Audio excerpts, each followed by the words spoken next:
एक समय था जब इंसान के लिए धरती पूरी दुनिया थी। कोई सीमा नहीं, कोई शहर नहीं, कोई लाजा नहीं।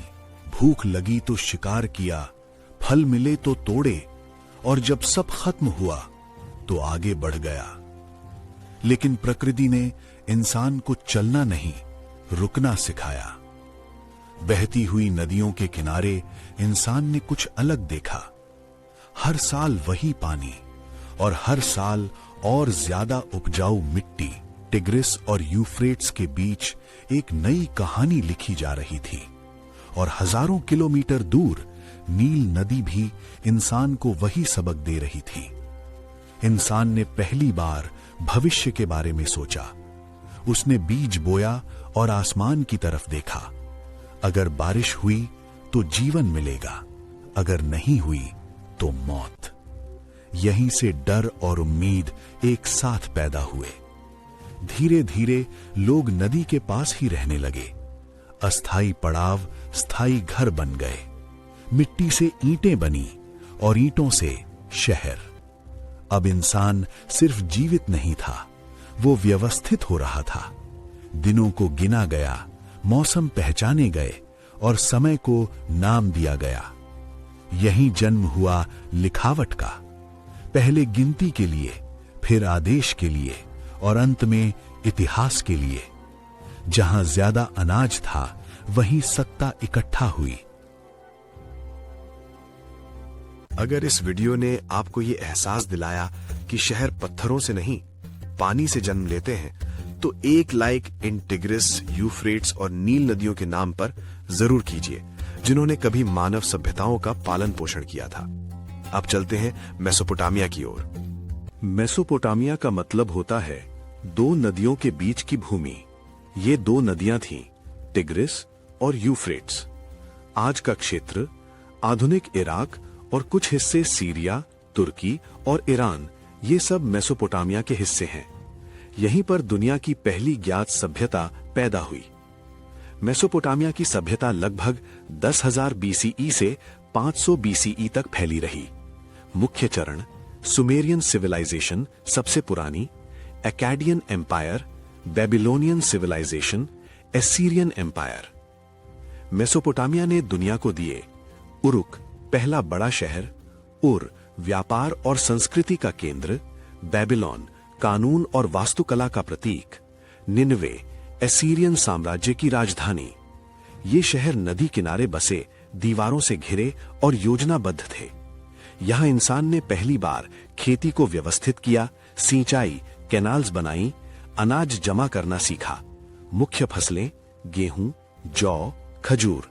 खेती ने भूख तो मिटाई, लेकिन सत्ता और असमानता भी लाई। मेसोपोटामिया ने दिया क्यूनिफॉर्म स्क्रिप्ट, यानी मिट्टी की तख्तियों पर लिखा जाता था। शुरुआत में गिनती और व्यापार के लिए, बाद में कानून, कहानी और धर्म के लिए। इतिहास लिखने की शुरुआत यहीं से हुई। हम्मुराबी का कानून, दुनिया का सबसे पुराना लिखित कानून। आंख के बदले आंख का सिद्धांत, समाज में वर्गों के हिसाब से न्याय। इससे पता चलता है कि समाज कितना कठोर लेकिन संगठित था। मेसोपोटामिया के लोग पॉलीथियस्टिक थे, कई देवता, हर शहर का अलग देवता। जिगुराट, यानी सीढ़ीनुमा विशाल मंदिर, धार्मिक और राजनीतिक शक्ति का केंद्र, देवताओं और शासकों का संबंध दिखाता था। मेसोपोटामिया ने दिया 60 आधारित गणित प्रणाली, जो आज भी समय में है। कैलेंडर, खगोल विज्ञान, पहिया, नाव और व्यापार मार्ग। आधुनिक दुनिया की नींव यहीं रखी गई।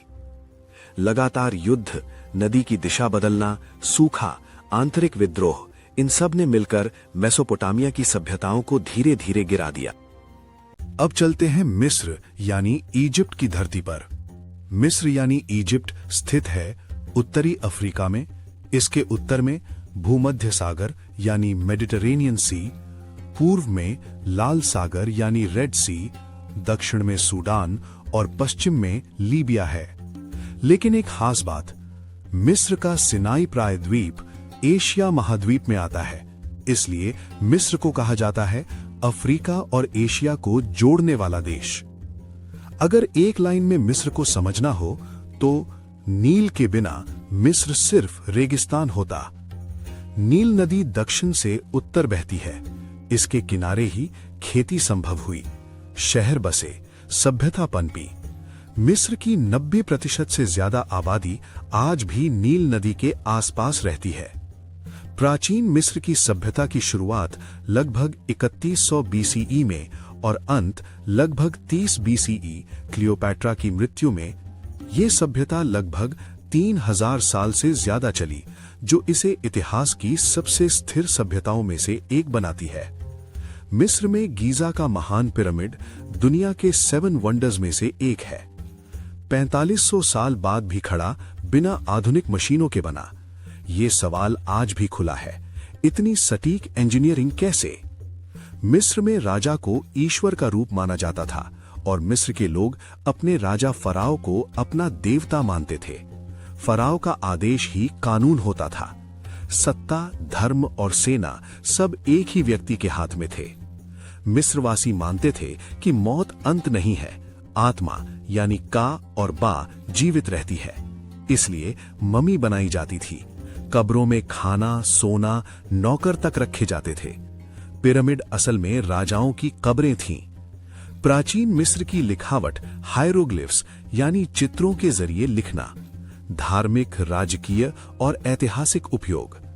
रोजेटा स्टोन ने हमें आज मिस्र की भाषा समझने में मदद की।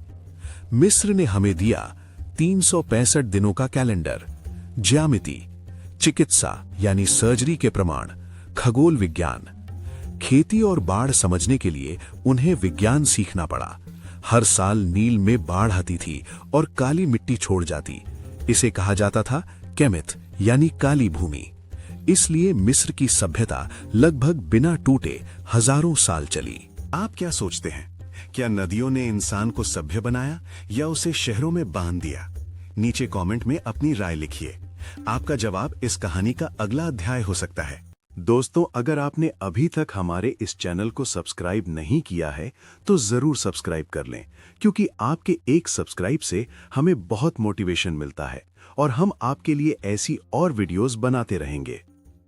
चलते हैं टॉपिक पर। दुनिया में बहुत सी इमारतें हैं, लेकिन एक ऐसी दीवार है जो अंतरिक्ष से दिखने का दावा करती है, जिसने लाखों जिंदगियां निगल ली और जो सिर्फ ईंटों की नहीं, इंसानी हड्डियों की भी बनी है। आज हम बात करेंगे चीन की महान दीवार की। एक ऐसी संरचना जो सिर्फ दीवार नहीं, बल्कि डर, सत्ता, युद्ध और बलिदान की कहानी है। सवाल यह नहीं है कि दीवार कितनी लंबी है, सवाल यह है कि इसे बनाने की कीमत क्या थी। पहला सवाल, चीन की दीवार क्या है? चीन की महान दीवार को चीनी भाषा में कहा जाता है चांग चैंग, जिसका मतलब है लंबी दीवार। इसकी कुल लंबाई आधुनिक माप के अनुसार लगभग 21,196 किलोमीटर है।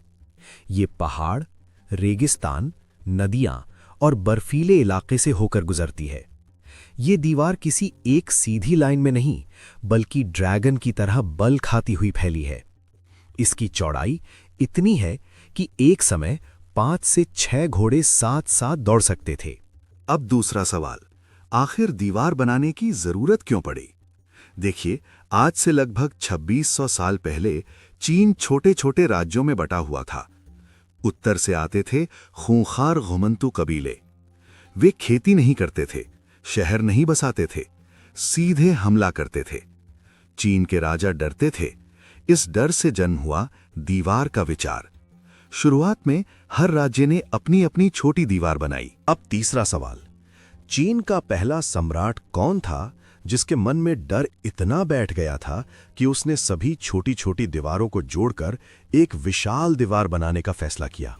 वो पहला सम्राट था किन शी हुआंग। उसने कहा, ये छोटी दीवारें नहीं, मुझे एक ऐसी दीवार चाहिए जो दुश्मन को हमेशा के लिए रोक दे। उसने सभी दीवारों को जोड़ने का आदेश दिया, लेकिन सवाल है, किस कीमत पर? अब अगला सवाल, the great wall of China को बनाने वाले मजदूर कौन थे और इस दीवार को कब्रिस्तान भी कहा जाता है, क्यों?